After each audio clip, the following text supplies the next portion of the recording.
अब देखते हैं डायरेक्ट स्पीच में जो हमारा सेंटेंस है he says comma inverted comma start I am ready for you then full stop then inverted comma close.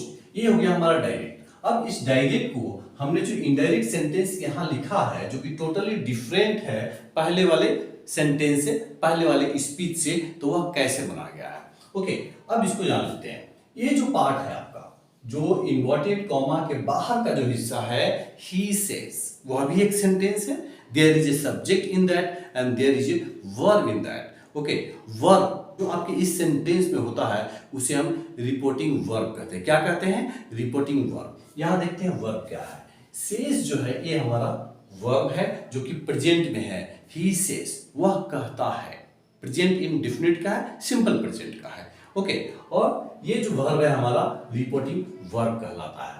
और दूसरा हिस्सा हम जान लेते हैं। इन्वर्टेड कॉमा के अंदर जो ये सेंटेंस आपको दिख रहा है आई एम रेडी फॉर यू, इसे क्या कहा जाता है? इसे रिपोर्टेड स्पीच कहा जाता है। क्या कहा जाता है? रिपोर्टेड स्पीच, जो अपने आप में एक कंप्लीट सेंटेंस होता है। ओके, अब आइए देखते हैं इनडायरेक्ट स्पीच में। ओके, तो हमारा पहला कंडीशन है, अगर यह सेंटेंस, अगर यह हिस्सा जो इन्वर्टेड कॉमा के बाहर है, अगर वह प्रेजेंट टेंस का होगा या तो फिर फ्यूचर टेंस का होगा। ओके, क्या है? ये फर्स्ट कंडीशन है। जब यह सेंटेंस हमारा प्रेजेंट का हो या फिर फ्यूचर का हो, देन क्या करते हैं? इन्वर्टेड कॉमा के बदले में हम यहाँ पे दैट का इस्तेमाल करते हैं। ओके, और इन्वर्टेड कॉमा को हटा देते हैं, इस कॉमा को भी हटा देते हैं। अब आती है बारी इस सेंटेंस की। ओके, कंडीशन नंबर 2, अगर यह सेंटेंस हमारा असर्टिव है। Okay, first condition, this sentence should be in present और फ्यूचर। हम लोग जो है इसके बदले में दैट बिठा देंगे। और दूसरा कंडीशन है, यह सेंटेंस हमारा असर्टिव होना चाहिए। क्या होना चाहिए? असर्टिव होना चाहिए। ओके, उस कंडीशन में हम क्या करते हैं? दैट लगाने के बाद जब हम इस सेंटेंस को यहां लिखते हैं तो उसके टेंस में किसी प्रकार का चेंजेस नहीं किया जाता है। लेकिन हाँ, चेंजेस होता है। किस चीज का होता है? आपके पर्सन का होता है। आइए देखते हैं पर्सन यहाँ पे क्या क्या है और कैसे हमने चेंज किया है। दोस्तों, यह आपका जो है फर्स्ट पर्सन है। ओके, फर्स्ट पर्सन जब भी रहेगा वो आपके इस वाले सेंटेंस के सब्जेक्ट के हिसाब से चेंज हुआ। यहाँ पर सब्जेक्ट है ही। ओके, मतलब ही के बारे में चर्चा हो रही है तो यहाँ पे हमने ही को यूज कर लिया। अब ही के साथ एम नहीं लगता है क्योंकि टेंस हमें बदलना नहीं है। ये भी हमारा प्रेजेंट का है और बेसिक है। ये भी हमारा जो कि प्रेजेंट बेसिक में ही बनाना है। He is ready for me हमने लिखा है। मी कैसे आएगा? यू अगेन जो है आपका यह सेकंड पर्सन है। सेकंड पर्सन है और ऑब्जेक्ट वाले स्थान पर लिख करके आया हुआ है। यह जब भी बदलता है तो आपके इस वाले सेंटेंस में अगर ऑब्जेक्ट है, ओके, उसके हिसाब से बदलता है। लेकिन आपके मन में पैदा होगा सवाल कि यहाँ तो ऑब्जेक्ट नहीं है। तो दोस्तों, ऑब्जेक्ट नहीं है तो यहाँ ऑब्जेक्ट एक मान लेंगे। ही सेज मतलब हमसे बात हो रही थी, मुझसे बात हो रही थी, ठीक है।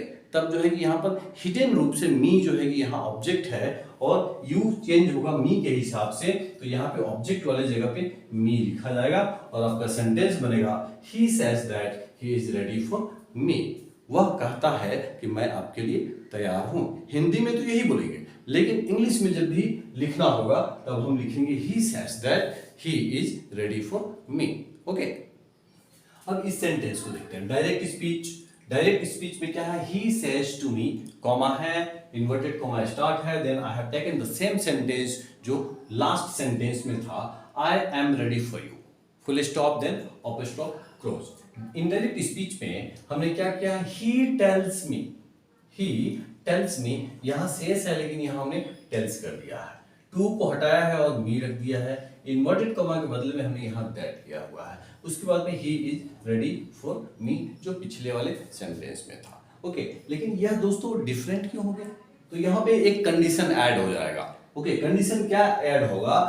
इन्वर्टेड कॉमा के बाहर वाले सेंटेंस में अगर ऑब्जेक्ट होगा, क्या?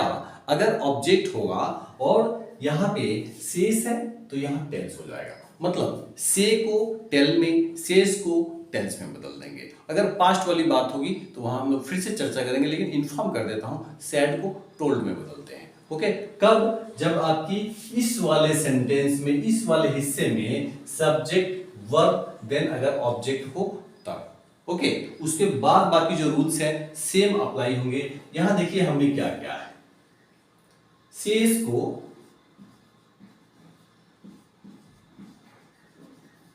किसमें बदल दिया है, टेल या टेल्स, जरूरत के हिसाब से। ओके, यहां जो है कि टेल्स की जरूरत थी, हमने टेल्स में बदल दिया। इस टू को हमें हटा देना है अपने मन से और डायरेक्ट हम क्या करेंगे, मी को लिख देंगे। इन्वर्टेड कॉमा के लिए हमें दैट का इस्तेमाल करना है। ओके, अगेन यहां पर यह क्या आपका फर्स्ट पर्सन का प्रोनाउन है, यह किसके हिसाब से चेंज होगा, आपके सब्जेक्ट के हिसाब से ही हो गया। ही के साथ में इज लग गया क्योंकि टेंस में हमें बदलाव नहीं करना है। रेडी हो गया, फोर हो गया, यू आपका क्या है, सेकेंड पर्सन है जो कि फर्स्ट वाले सेंटेंस के ऑब्जेक्ट के हिसाब से चेंज होगा। और यहाँ पर मी है और यहाँ हमें ऑब्जेक्ट वाले स्थान पे लिखना है तो मी का मी ही लिख दिया जाएगा। और आपका डायरेक्ट से इनडायरेक्ट स्पीच क्या बनता है, ही tells me that he is ready for me. Okay, वह कहता है कि मैं आपके लिए तैयार। वेरी सिंपल, हमने दो कैटेगरी को अब तक सीख लिया है। थोड़ा सा और आगे बढ़ते हैं और कुछ प्रैक्टिस भी करेंगे ताकि जो है कंफ्यूजन नहीं रहेगा and that will make you easy to learn. दोस्तों, हमने यहाँ दो सेंटेंस लिया है एक प्रैक्टिस के पर्पज से और यहाँ पे थर्ड पर्सन के प्रोनाउन को हमने लिया है ताकि इसे भी सीखा जा सके। दोस्तों यहाँ देखिए, राम सेज आपके वर्ब के बाद में कोई ऑब्जेक्ट नहीं है। ओके, मतलब यहाँ टेल या टेल्स का लफ्ज़ नहीं है। He is reading my book, यह जो है कि प्रेजेंट कंटिन्यूअस का सेंटेंस है स्टेटमेंट के रूप में और यह असर्टिव है। ओके, आइए देखते हैं क्या होगा। राम सेज को हम सेम रखेंगे। ओके, देन इन्वर्टेड कॉमा के बदले में हम यहाँ पे दैट का इस्तेमाल करेंगे। यह थर्ड पर्सन है, कोई चेंजेस नहीं होगा जैसा कि रूल्स कहता है। He is reading. माई क्या है, आपका फर्स्ट पर्सन है, ये आपके जो है कि सब्जेक्ट के हिसाब से बदलेगा और बदल करके हिज हो जाएगा, हिज बुक।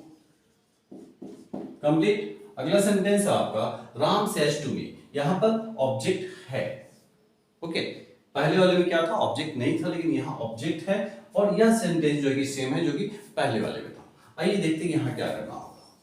जैसा कि मैंने आपको बताया था, अगर आपके इन्वर्टेड कॉमा के बाहर वाले सेंटेंस के वर्ब के बाद में ऑब्जेक्ट होता है तो हम क्या करते हैं, से को टेल में, सेज को टेल्स में बदल देते हैं।